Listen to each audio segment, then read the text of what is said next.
Welcome students to MechPro classes in our metal casting series, and today we are going to discuss about the most highlighted and most important foundry tools and equipments as well. Look, I have made a video where I have given a handful number of pictures of different tools that are being used in foundry shops as well as in molding and casting also.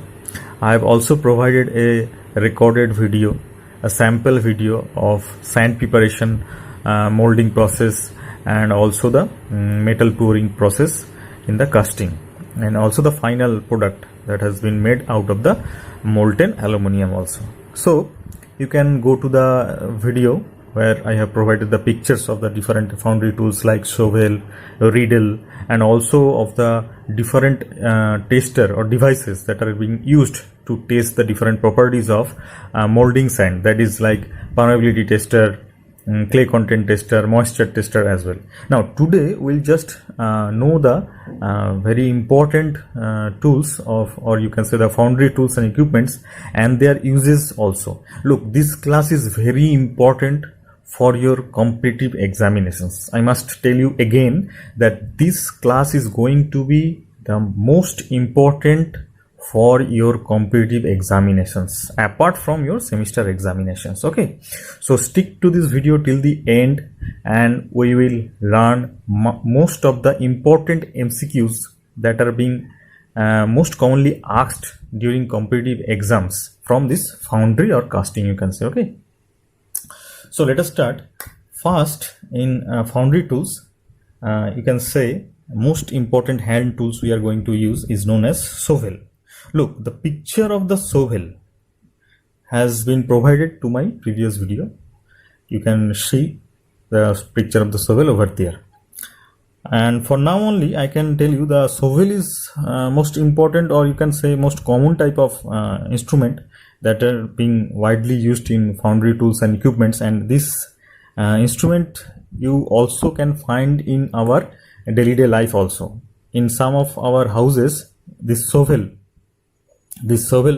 is very common. Okay, look, it has got square pen. Say this is a square pen. Okay, and fitted with a wooden handle. Say this one. Okay, say this one is a wooden handle. Okay, so for proper picture you may refer to my previous video. Okay? Now what we generally do, okay, so we generally with this shovel we generally mix it. You can write it somewhere. This all things I am going to discuss today is very important for your competitive examinations. In MCQs they are maybe going to ask you what the function of the shovel. Okay, so shovel is used for mixing and for moving the sand, the molding sand you can also say, or simply sand you can say, the sand from one place to another in foundry shop, molding shop, where whatever you can say. Okay, to another in you can say in the foundry also. Okay, you can say in the foundry. So this is shovel. You must have someone of you must have seen this is being widely used in irrigation purposes also, for gardening purposes also. This is a very common instrument you may found in our houses also. Okay, so this is the shovel. Now the next important thing is the riddle. Look, riddle is also very common type of device or equipment, instrument you can say.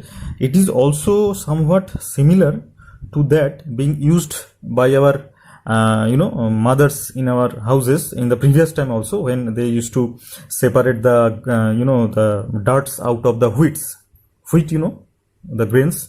Okay, so that is the riddle you can say. It is very widely used in household purposes. Nowadays it is being not so commonly used, as because we are directly purchasing the the atta, the wheat, from the pasted form in the powder form directly from the market. But in the previous times what happened, we used to buy the grains, the wheat, the grains we have to buy from the market. Then we have to riddle, then we have to separate the dirt from the wheat, and then we have to make the powder out of that particular wheat. So it is, the riddle is somewhat like that. It has got a standard wire mesh. Okay, it looks like this. You can also refer to my previous video where you will find that, the shape of this, exact picture of this, riddle. Okay, so the function of this riddle is very important. Now the shape can be circular or square wooden frame. It can be, okay, square wooden frame with a mesh in the bottom side. Okay, now it is used for, you may write that it is very important, the function is very important, used for cleaning the molding sand. So that is the riddle. Okay, now the next important factor is, tool is, you can say, is a slick. Now the slick is a double-ended tool. Okay, it is a double-ended tool. So you can see the picture in my previous video also. Double-ended tool. Today I am mainly stressing on the use purpose. That is the MCQ they are going to ask you in competitive examinations. So I am sticking to the application portions of this particular foundry tools. That is very important for your competitive examinations. So slick is double-ended tool having a flat on one end. It is a flat on one end, and you can say, and a spoon, somewhat like looks like this one, spoon at other end. Okay, somewhat you can say this one, you can also say, okay, this one. Okay. So that is a slick, you can say. And mainly the function that I was stressing about that particular thing. The function is, it is used for repairing. You may write somewhere, it is used for repairing and finishing the mold surface,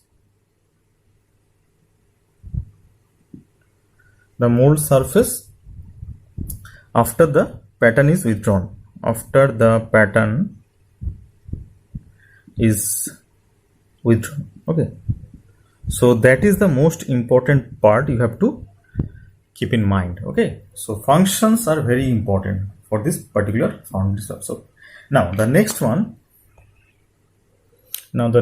is your rammer. From the name itself, it gives you the idea that you have to ram the sand.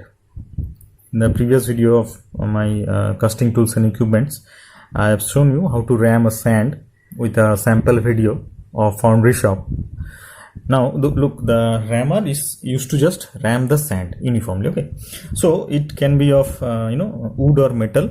Okay, it is also somewhat a short rammer and is used for packing and ramming the sand for bench molding also. Okay, and there are also floor rammer. There are different types of rammer according to their shape as well. Okay, and the floor rammer, as I earlier said you, it is somewhat like the having long handles. Okay, so that is a long handle, that is known as floor hammer, and it is used for floor molding, for ramming large molds. For large molds you are going to have large handles. Okay, and there are also pin rammer also.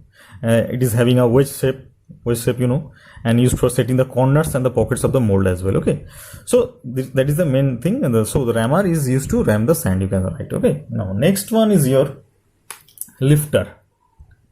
It is also very important, lifter. Now lifter is made of thin sections of steel of various width and lengths with one end bent at right angles. So this type you can say. Okay, look, it is somewhat this type. This is a right angle. Okay, so you just need to memorize the function. That is a very important thing, but you must also have an idea of what does that actually looks like. without a clear picture of this particular tools and equipments, you cannot just simply memorize the function as well. Okay, so you must see, or you may search also in the internet for having the real life picture of lifter as well. And also I have provided all the pictures in my previous video. You can also consult that previous video as well. Okay, now the lifter, the function that is I was stressing about, the function of this lifter is very important. It is used for smoothing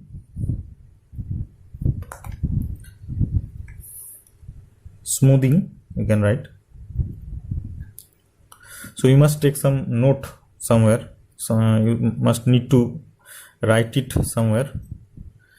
So it is, the function is to smoothing and cleaning out depressions, the cavities or holes, unwanted holes you can say, okay, in the mold.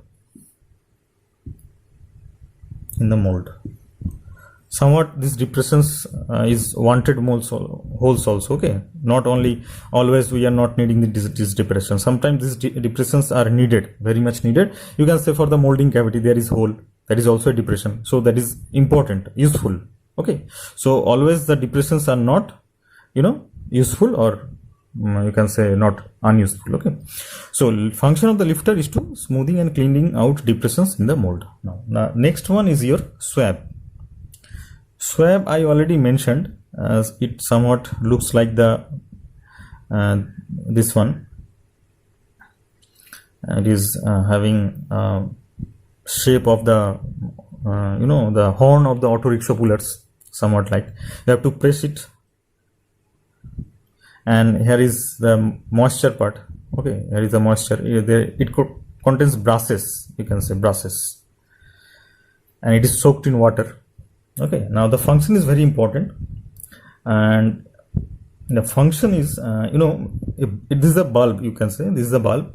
A bulb swab has a rubber bulb to hold the water. Okay, rubber bulb, this is the rubber bulb to hold the water, and a soft hair, this is the soft hair brush at the open end. This is the open end, you can say. And the function is very important, so you must write it down. It is used for moistening the sand around the edge before the pattern is removed. So that is the function of swab. You must write it down, very important. Now the next one is to be the bellow. I also told you earlier, it is also somewhat looks like this type. So it is having this type of you can press it out. It gives it is actually operated, you can say it is a hand operated. So it is a hand operated bellow which is used to blow. The function is very important. To blow, you can write, to blow loose particles of sand from the cavities and surface of the mold. So that is the bellow. Okay, I have also given a picture of real type picture of bellow in the video of casting tools and equipments also. Okay, now next one is your trowel. So trowel, it generally consists of metal blade with a wooden handle. Okay, trowel. In household purpose, we are also using this trowel for gardening purpose. We are using this commonly. You can find in many of the houses. Okay, so this trowel is used also for gardening purposes as well. Okay, now it consists of metal blade and with a wooden handle, and the small trowels of various shapes are used for, that is very important, the function part, finishing and repairing mold cavities, as well as for smoothing over the parting surface of the mold, you can say. Okay, parting surface of the mold. So you can see it has got many functions. Okay, first is finishing and repairing of the mold cavities, as well as for smoothing over the parting surface of the mold as well. Okay, now the next important tool is your gate cutter. From the name you can easily assume that this particular tool is being used for cutting the gate as well. Okay, now look, it is U-shaped piece of thin sheet. You can write U-shaped piece of thin sheet, and it is used for cutting a shallow trough. You can write it as used for cutting shallow trough. Trough means, you can say this one, this is a trough, you can say. Okay, in the mold to act as a passage for the hot metal as well. Okay, next is your gaggers, Gaggers, that is the gaggers. Now gaggers are iron rods. They are the iron rods bent at one end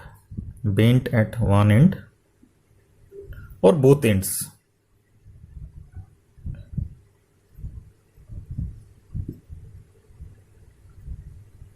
You can write. Okay, now these are used for very important in examinations, competitive examinations like SSC, JEE or PSC as well. Okay, so this gagger is used for reinforcement.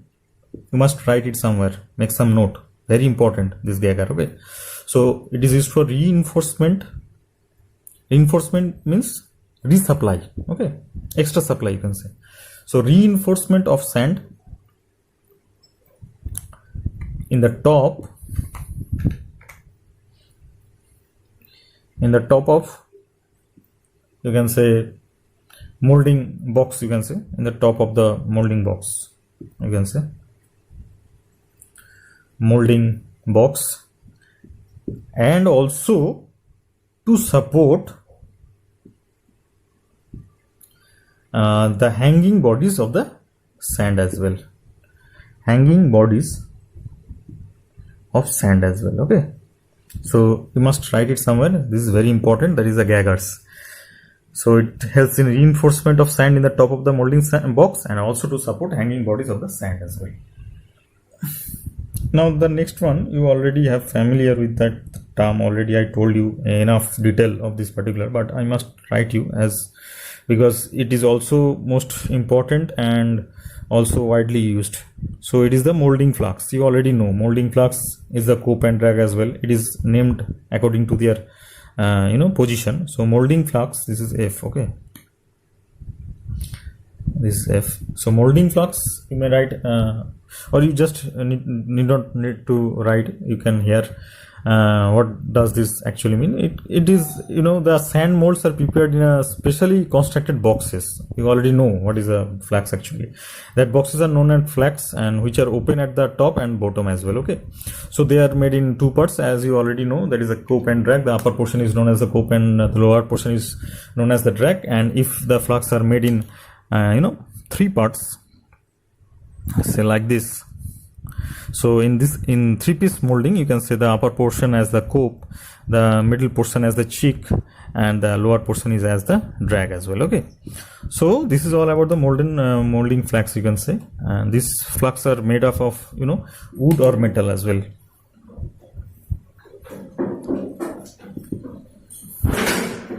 Now next we will be discussing some of the commonly used and famous also molding machines.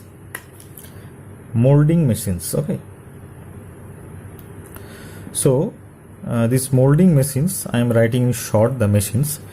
There are some widely used molding machines such as jolt machine. The function of the jolt machine is very important. It is mainly used for, you can write as used for ramming.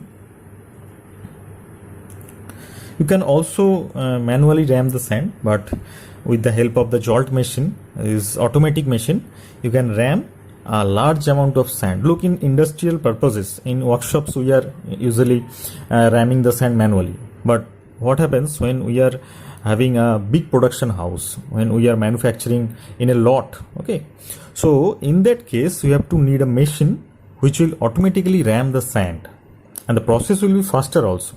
Okay, and it will be handling a large amount of molding sand also. Okay, so where you need a large amount of molding sand for casting purposes, that is in case of lot size, when lot size is bigger, you are needing some automatic machine that will help you to increase the production rate or the casting rate. Okay, so this jolt machine, the function is very important. We must write it somewhere. It is used for ramming of sand. You can write ramming of sand in the mold. Okay, and this machine rams, actually you can write this machine in short form. I am writing machine. This machine you can write as rams the sand. It has got a special characteristic that I am writing right now. This machine rams the sand harder at the pattern face. You can write harder at the pattern face with, it is also very important, you must write this line with me, with decreasing hardness towards the back of the mold. The back of the mold. Okay, so you must take a note for this jolt machine. It is especially used for ramming of sand in the mold. Apart from that, it has got a special feature which implies that this machine rams the sand harder at the pattern face. It is a pattern face, you are having the pattern face, that is the harder at the pattern face with decreasing hardness towards the back of the mold as well. Okay, so that is a special characteristics or feature, you can say, of this particular jolt machine as well. Okay, now the second machine that is commonly used is known as the squeezing machine. Squeeze, from the name itself, squeeze means, you can have an idea, squeeze. So this particular machine, squeeze machine, rams the sand harder. You can write with me. It rams the sand harder at the back of the mold.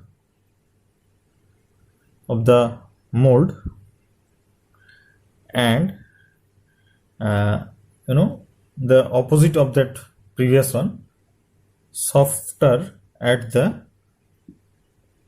pattern face, you can write. Okay, so it is just opposite to the jolt machine, you can say. Okay, and it is very useful for shallow patterns. Okay, the shallow patterns, it is very important. You can write also shallow patterns, useful for shallow patterns. Okay, so the next one will be your jolt squeeze machine. Now the next one is jolt squeeze machine, JOLT. Okay, so this machine you can write produces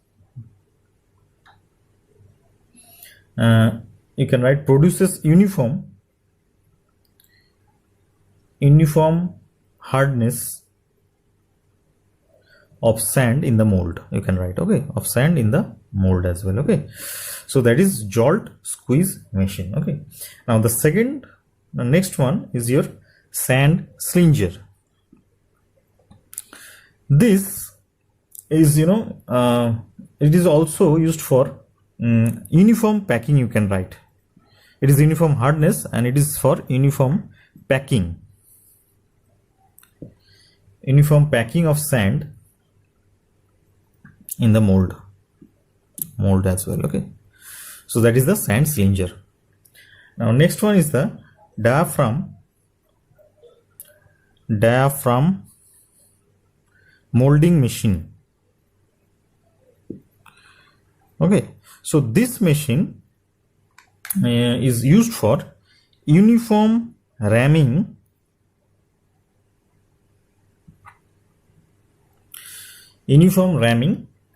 and hardness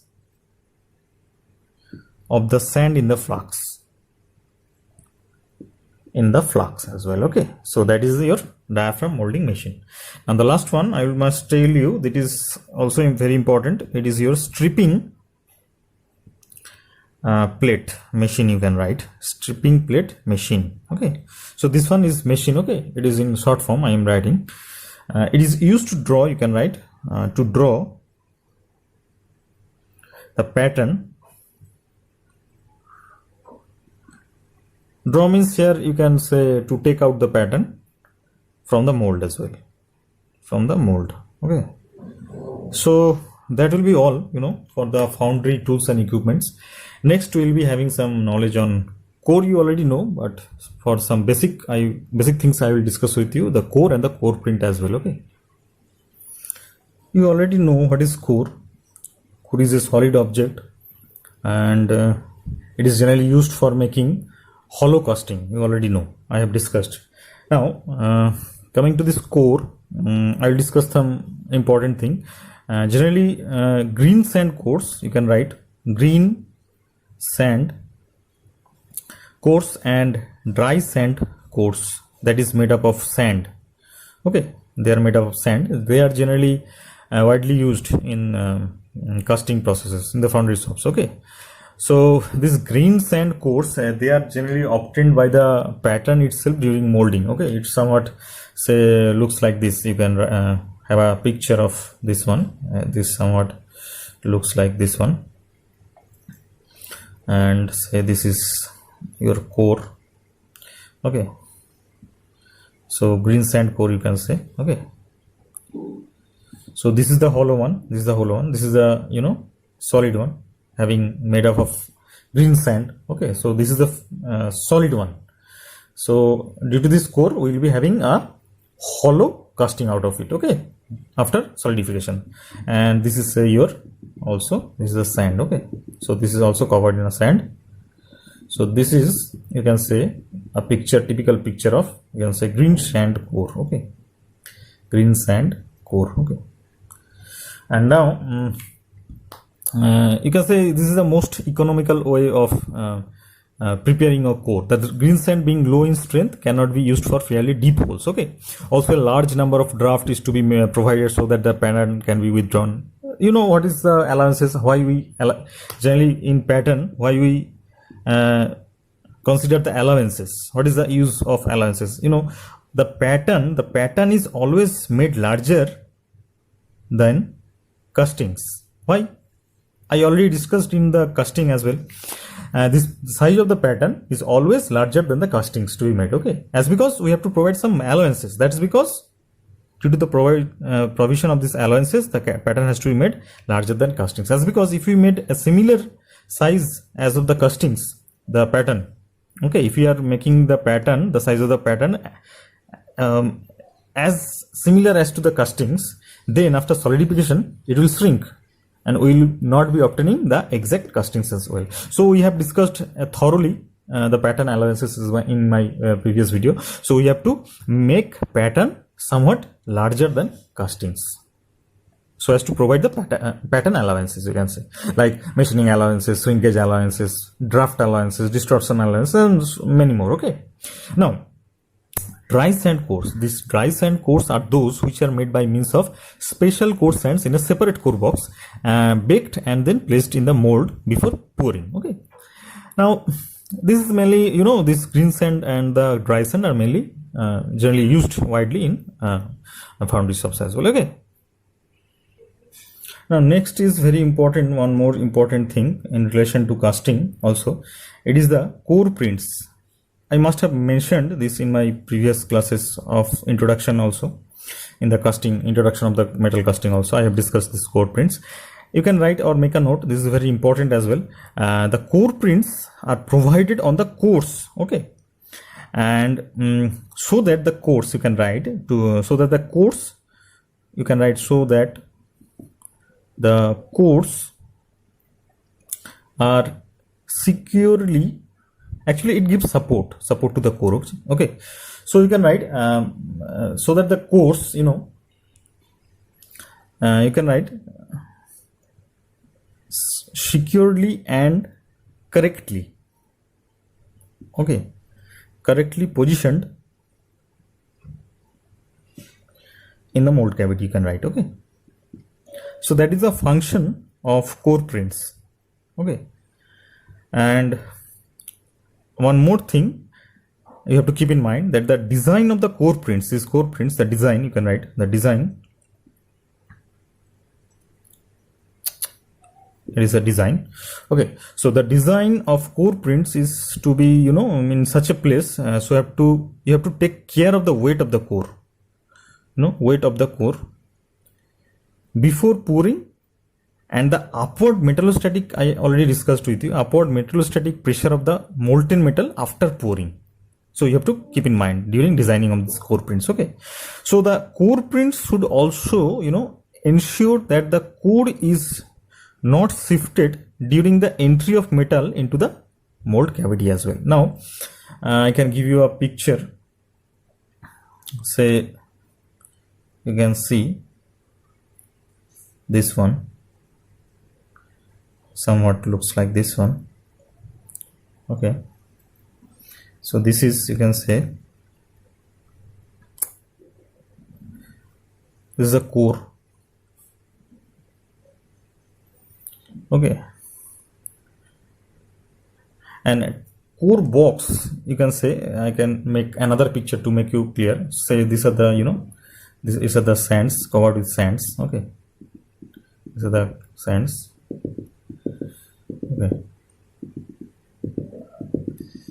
so you can see this is the core, and now the core box is typically somewhat, say this one, this one is the typical core box, you can say, with having the core which gives support to the core, you can say. Okay, so you can see it looks like somewhat this type. Say this is the core, I am drawing the core right now. So this is the core which is used for making hollow casting, and this one is the core box. So you can say it is a typical, you can write as typical core box as well. Okay, core box. Now let us discuss about chaplets. You already heard the chaplets and chills. I was mentioning that they are the twins, but their functions are different as well, but they are very commonly used and asked in different competitive examinations as MCQs, the function of the chaplets as well as the cores. Now let us see what actually this chaplet do, or what does it looks like. First I will try to draw actually a picture that will simply, help you to visualize how a chaplet generally looks like. Okay, so look, this is, now look, this I tried to draw, but it is not clear, I think, for you, but just take it as a understandable diagram for you. So try to understand what I am telling. Actually, this actually chaplet is is also used to support the cores as well. Okay, now look, you can easily see this is a a core, so you can write it as a core. Okay, now these are these things you can write as chaplet. Okay, chaplet. This is the mold cavity. You can also say this is the mold cavity. Okay, and these are the sands. You can say these are the sands. Okay, now these two pipes, you can see these two pipes somewhat looks like similar. I have not drawn similar. This looks like larger, this looks like somewhat smaller, so let us make it similar. Okay, now somewhat it looks like similar. You must consider this as similar. Okay, so this is known as also pipe chaplet. Okay, So this is the pipe chaplet as well, you can see. So this you can say these two things also and these two things also supports the core inside the molding cavity also. Okay, now I think you have got a little bit of idea of what actually chaplet look like and how it supports the core as well. Okay, so just write one or two lines in favor of chaplet. You can write it as chaplets are, you can say, metallic supports, metallic, META. Okay, so it will be somewhat METALLIC, metallic support,